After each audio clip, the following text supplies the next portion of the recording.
सलाम, नमस्ते एंड सत श्री अकाल टू ऑल ऑफ यू। तो कैसे हैं आप सब? मैं वंदना राव आप सबसे फिर से आ गई हूँ एक छोटे से टॉपिक पे बड़ा सा डिस्कशन करने के लिए। नॉट बड़ा, बहुत थोड़ा सा।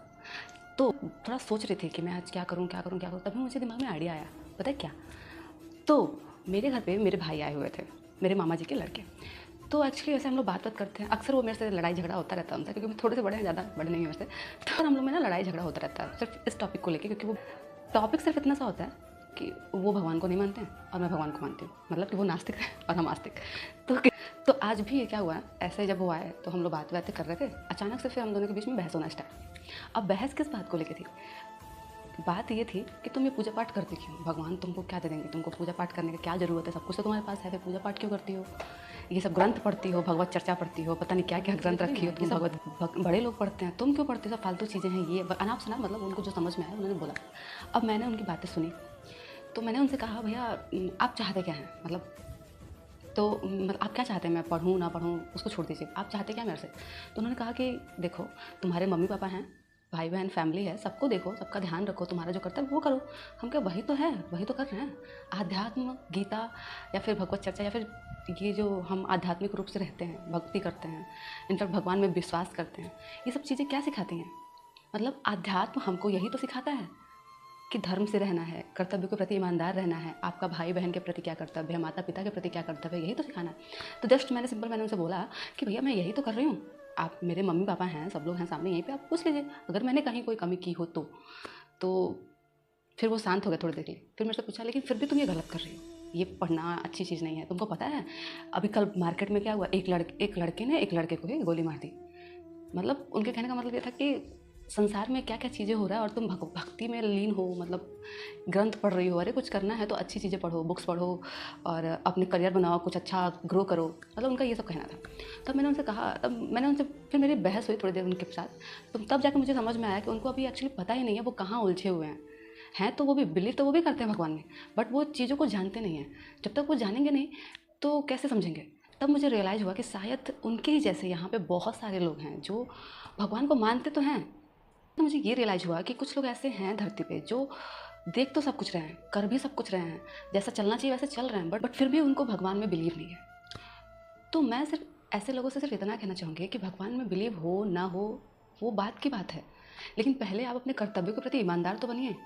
अब कर्तव्यों की बात मैं यहाँ पे क्यों कर रही हूँ? क्योंकि उन्होंने मेरे से ये कहा कि कल ही अभी एक लड़के ने किसी अपने दोस्त को ही मतलब गोली मार दी, कहानी ख़त्म हो गई। यहाँ पे कैसे क्या किया जाए, कैसे लोगों को सुधारा जाए? तो मैंने उनसे यही, मैं उस टाइम तो कुछ नहीं बोल पाई क्योंकि उस टाइम मैं समझ नहीं पाई चीज़ों को।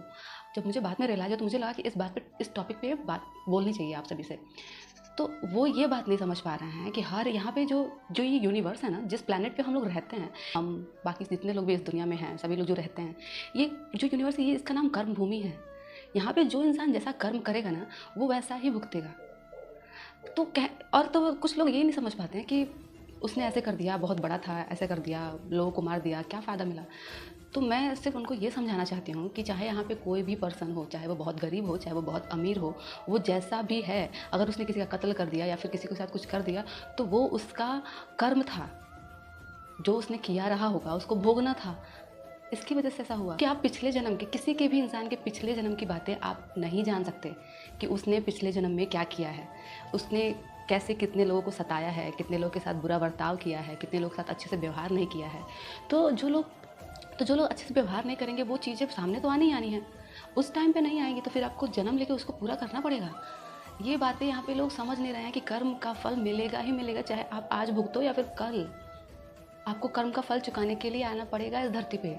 जैसे क्या होता है, एक बेटा है, उसके माता पिता बूढ़े हो चुके हैं अब, तो वो उसके पिता क्या चाहते हैं, माता पिता सिर्फ ये चाहते हैं कि उसका बेटा जो है वो अब थोड़ी देर आके उनके पास टाइम स्पेंड करे, थोड़ी देर बैठे, उनसे बात करे, उनसे प्यार करे। लेकिन बच्चा अपना काम जो है, करियर है, ऑफिस की चिंता, फैमिली है, बच्चे हैं, उन सब की चिंता में इतना व्यस्त हो गया है कि उसको यही नहीं पता है कि अब इस समय मेरे मम्मी पापा को मेरी ज़रूरत है, तो नहीं ज़्यादा तो कम से कम आधा घंटा, 10 मिनट, 5 मिनट उनको टाइम दे। वो भी तो आखिर आपके ही पिता हैं, वो यही तो चाहते हैं। लेकिन फिर वो बच्चा छोड़ देता है उसकी हालत पे, और कुछ करते करते ऐसे दिन बीतते बीतते एक दिन उसके पिता की डेथ हो जाती है। अब उसके पिता की जब डेथ हो जाती है, वो ऊपर जाता है जीवात्मा जगत में जो भी होता है, तो वहाँ पे उसको फिर ये कर्ज रहता है उस बेटे के ऊपर कि उसने प्यार नहीं किया, तो उसका जो पिता होता है वही अब नया जन्म लेगा, और वो जन्म कहाँ लेगा? अपने बेटे के घर में। तो जब वो अपने बेटे के घर में जन्म लेगा तो वो छोटा सा बच्चा, अब उसको कौन नहीं खिलाएगा? प्यार करेगा, सब भर भर के प्यार। वही बेटा जो अपने पिता से भाग रहा था, आज वही पिता बना है और वो अपने बेटे को इतना प्यार दे रहा है। तो कहने का मतलब ये है कि कर्म कहीं ना कहीं से आपको वापस भुगतना पड़ेगा, चाहे आप अपने पिता के साथ क्या सलूक कर रहे हैं, अपनी माता के साथ किस आवाज़ में बात कर रहे हैं, कैसे बात कर रहे हैं। ये एक एक चीज़, छोटी छोटी चीज़ें मायने रखती हैं। हम सोचते हैं कि कर्म सिर्फ उठ के चलने लगे या फिर ये कर दिया वो कर दिया, कोई काम करना मतलब कर्म होता है। नहीं, आप किसी से कितना अच्छे से बर्ताव कर रहे हैं, आप किससे किस लहजे में बात कर रहे हैं, ये भी एक कर्म बनता है। आप कैसे मतलब आपकी बातों से, आपकी वाणी से अगर किसी का दिल दुखा है तो वो भी एक कर्म बनेगा। इनफैक्ट आप अगर कहीं कोई काम कर रहे हैं, आपका उसमें फ़ायदा है, लेकिन आपको पता है कि सामने वाले का नुकसान है, तो आपको वो काम नहीं करना चाहिए। क्योंकि आप कल को अगर आप उसकी जगह पे हुए, आपको मालूम है कि उसका नुकसान है, आपके करने से उसको दिक्कत होगी, तो उस चीज़ को वहीं पे क्विट कर दीजिए। क्योंकि जब तक आप एक दूसरे का महत्व नहीं समझेंगे, एक दूसरे की भलाई के बारे में नहीं सोचेंगे, ये दुनिया कैसे चलेगी? हमको दुनिया चलाना नहीं है, छोड़िए, आप दुनिया को छोड़ दीजिए, बस आप एक अपने आप को सुधार लीजिए। सुधारना इन द सेंस कि अपनी वाणी पे ध्यान दीजिए, आप क्या बोल रहे हैं। क्योंकि शब्द हमारे बहुत शब्दों में इतनी ज़्यादा पावर है कि हम जो बोलते हैं वो चीज़ें हो जाती हैं। जो भी हम बोलते हैं ना, वो यूनिवर्स में ट्रैवल करता है। आपने कई बार सुना होगा कि आप पहाड़ी पे जाते हैं, ऊंची जगह पे, तो वहाँ पे आप जाके चिल्लाते हैं, अपना नाम बुलाते हैं, तो फिर उधर से 3-4 बार आवाज़ आती है, आती कि नहीं आती? तो वैसे ही होता है कि यूनिवर्स अपने पास कुछ भी नहीं रखता अपने मत्थे। जैसे आप जो बोलोगे ना, वो चीज़ आपके पास रिटर्न आएगी, इनफैक्ट दुगनी तेज़ी से आएगी। क्योंकि आप एक बार बोलते हैं तो 3-4 बार आवाज़ आती है। वैसे ही आप एक बार जो भी बोलते हो उसको हिसाब से बोलो कि आप बोल क्या रहे हो, आपके बोलने से किसी को तकलीफ़ तो नहीं हो रही है। तो ये सारी चीज़ें मायने रखती हैं। कर्मफल आता है। देखिए, हम जो भी कर्म करेंगे वो हमारे पास लौट के आएगा ही आएगा, हर तरह से। 100% सत्य है ये कि कर्म करेगा इंसान तो वो वापस आना ही आना है। अब इस चीज़ को सही करने के लिए मैं एक छोटी सी वृतांत बताऊंगी, जो आप महाभारत या फिर कृष्ण लीला में सुने होंगे। ब्रह्मा जी ने जब सभी ग्वाल बालों का हरण कर लिया था, उस टाइम की बात जो कथा है कि जब भगवान श्री कृष्ण ग्वाल बालों के संग गैया चराने जाते हैं वन में। तो वन में जाते हैं जब गैया चराने, तो वहाँ पे सब लोग बैठ के एक साथ खाना खाते हैं, क्योंकि कौन क्या अपने घर से लेके आया है। तो होता क्या है कि भगवान कोई एक लोग दही लेके आए रहते हैं, तो भगवान सबको अपने हाथ से जब वो ऐसे निकाल के सबको देते रहते हैं दही, तो दही ख़त्म हो जाती है और कुछ ग्वाल बाल जो होते हैं बच जाते हैं, उनको दही नहीं मिल पाती है। इधर जितने लोग ग्वाल बाल छुपाए होते हैं वो खूब खुश होते हैं कि वाह कान्हा, आज तो दही बहुत अच्छी है, बहुत मीठी है, तुम भी खा के देखो, लेकिन दही बचती नहीं है। तब उस समय क्या करते हैं कान्हा जी, बोलते हैं कि जितने लोग को दही नहीं मिली है वो लोग मेरे हाथ से ऐसे, वो मेरे हाथ का इतना हिस्सा कुछ ले ले, इतना हिस्सा कुछ चाट ले, इतना हिस्सा, मतलब जितने लोग को नहीं मिल पाए वो खुद से चाट ले। तो अब ये सारी लीला बैठ के ऊपर जब ब्रह्मा जी देखते हैं तो वो एक बार को सोच में पड़ जाते हैं कि क्या सच में ये परब्रह्म है, क्या सच में ये परमात्मा है जो ऐसी लीला रख रहे हैं कि मतलब किसी में कोई भेदभाव नहीं, कुछ भी नहीं, सब इनके लिए बराबर हैं। तब इस चीज़ को पता लगाने के लिए वो क्या करते हैं ब्रह्मा जी कि जाते हैं और वहाँ से गैया बछड़ा और जो ग्वाल बाल होते हैं इन सभी का हरण करके लाके अपने ब्रह्मलोक में देते हैं, मतलब उनका हरण कर लेते हैं। और यहाँ पे सारे ग्वाल बाल मोक्षा में होते हैं, किसी को कुछ पता नहीं होता। तो फिर ये सारी चीज़ें जब हो जाती हैं तब इधर कान्हा जी परेशान होते हैं सबके लिए कि सब कहाँ गए, सबको आवाज़ लगाते, कोई नहीं मिलता। उसके बाद 1 साल तक पूरे वही श्री कृष्ण पूरे ब्रजवासियों में कहीं ग्वाल बाल बने हुए हैं, कहीं गैया के बछड़े बने हैं, कहीं जो ब्रजवासियों के बच्चे जो ग्वाल बाल खेलने गए थे वो बने हुए, मतलब पूरा ब्रजमंडल कृष्ण ही बना हुआ है। तब ये सारी चीज़ें 1 साल से चल रही थी। तो एक बार क्या हुआ, बलराम जी को शक हुआ, उन्होंने कहा कि आखिर आजकल सारी माएँ अपने बच्चों से इतना प्यार क्यों कर रही हैं, और जो गैया हैं वो नए बछड़े को छोड़ के पुराने बछड़े से इतना प्यार कर रही हैं। तो जब ये लीला उनको समझ में नहीं आती है, तब बलराम अपनी दिव्य दृष्टि से सारी लीला देखते हैं कि क्या ये हो क्या रहा है, चल क्या रहा है। तब उनको पता चलता है कि यहाँ पे तो गैया बछड़े ग्वाल बाल सब श्री कृष्ण बने हैं।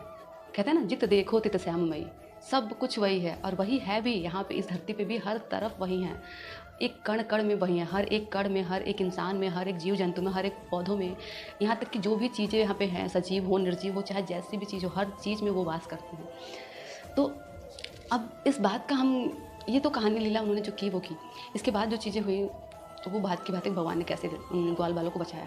मुझे ये समझाना था सिर्फ कि भगवान जब लीला किए, धरती पे पधारे, तो वो भी ये सिखा रहे थे हम सबको कि सारा इंसान एक समान है, हर कोई एक जैसा है, किसी के साथ भेदभाव नहीं करना है। क्योंकि हमारे जो ये समाज है ना, इस समाज में बहुत सारी चीज़ें हैं कि तो जब भगवान ने अवतार लिया तो उन्होंने भी यही समझाया, यही शिक्षा दी कि लोगों को समझिए, सब कोई एक समान है, कोई ऊंच नीच, कोई धर्म जाति कुछ भी नहीं है यहाँ पे। हर एक बराबर है, हर एक इंसान बराबर। और ये जो पूरा साम्राज्य वो एक है, एक सनातन है। हम सभी सनातनी हैं, हम सभी हिंदुस्तानी हैं और सबके साथ एक जैसा व्यवहार करना हमारा कर्तव्य है। तो प्लीज़ आप सभी एक साथ मिल के रहें, चीज़ों को एक साथ होके देखें, किसी में ऊंच नीच भेदभाव की भावना रखे बिना हर इंसान से प्रेम, सद्भावना, शांति और प्यार से रहें। हर इंसान के प्रति अपना प्यार समर्पित करके रखें, क्योंकि यहाँ पे हर कोई भगवान है ऐसा, क्योंकि यहाँ पे हर एक चीज़ उसकी बनाई हुई है। जब हमें यहाँ पे पता ही नहीं कि अगला पल क्या होने वाला है, तो फिर हम चिंता किस बात की करते हैं। सब लोग एक साथ प्यार से रहें, सबके साथ अच्छा व्यवहार करें, तो फिर प्रॉब्लम आएगी ही कहाँ।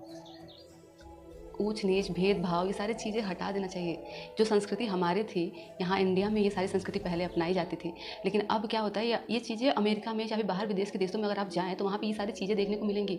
वो लोग इंसानों में कोई फ़र्क नहीं पड़ता करते। इनफैक्ट जो इंसान जो बाथरूम वगैरह भी साफ़ करते हैं ना, उसको भी वो लोग, जो वहाँ का ऑनर होगा वो उससे हाथ मिलाएगा, बाकायदा उससे बात करेगा, इनफैक्ट उसको लिए बैठ के अपना टेबल दे देगा, भाई तुम मेरे साथ बैठ के खाना खाओ। तो भेदभाव हटाइए, भेदभाव करना ही नहीं है। हर इंसान बराबर है, कोई ऊंच नीच, कोई बड़ा छोटा नहीं होता। जब तक हमें अब ये सब चीज़ें हटानी पड़ेंगी अपने अंदर से, क्योंकि ऊंच नीच, भेदभाव, जाति भेद, ये सब चीज़ें हमारे लिए नहीं बनी हैं। इनफैक्ट आप प्रेमानंद जी को ले लीजिए, जिनको आप हर कोई जानता है कि प्रेमानंद जी का बोलबाला हर जगह है। आपको नहीं लगता कि जिनके साथ जितने भी भक्त हैं, जितनों को उन्होंने शिक्षा दी, दीक्षा दी, क्या वो उनका किसी का जात पूछने गए? इनफैक्ट एक बार किसी इंसान ने उनसे एक क्वेश्चन पूछ लिया था कि बाबा मेरे पिता ब्राह्मण हैं और मेरी माता शूद्र जाति से हैं। इस बात पे, सिर्फ इतनी सी बात पे प्रेमानंद जी महाराज एकदम गुस्सा हो गए थे। उन्होंने उनसे कहा कि देखिए, आप किसी भी कुल में जन्मे हो, किसी को इतना तो पता होगा ना कि आप इंसान हैं। इंसान होना ही बहुत बड़ी वरदान है हमारे लिए, क्योंकि इंसान का जन्म ही एक वरदान है। इंसान होना सबसे बड़ा भगवानी स्वरूप है। आप इंसान हैं, इंसान बनिए। क्या मतलब है ये सब चीज़ें करके क्या मिल जाएगा? ये कुछ लोग बोलते हैं कि बहुत ज़रूरी होता है ये सारी चीज़ें करना, अपने आप को अपने लेवल पे रखना, छोटे लोग को छोटे लेवल पे रखना। नहीं, ये सारी चीज़ें पहले थी, लेकिन अब ऐसा नहीं है। इनफैक्ट आप जब कहीं बाहर भी जाते हो विदेश में ना, तो वहाँ पे भी लोगों को उसी दृष्टि से देखते हैं जिस दृष्टि से लोग अपने आप को, अपने बच्चों को, अपने परिवार को देखते हैं। जैसे उनके लिए उनकी कंपनी एक फैमिली है, उनकी कंपनी का हर एक मेंबर, चाहे हर एक स्टाफ उनके लिए एक फैमिली है। वो सबको एक जैसा बराबर देखते हैं।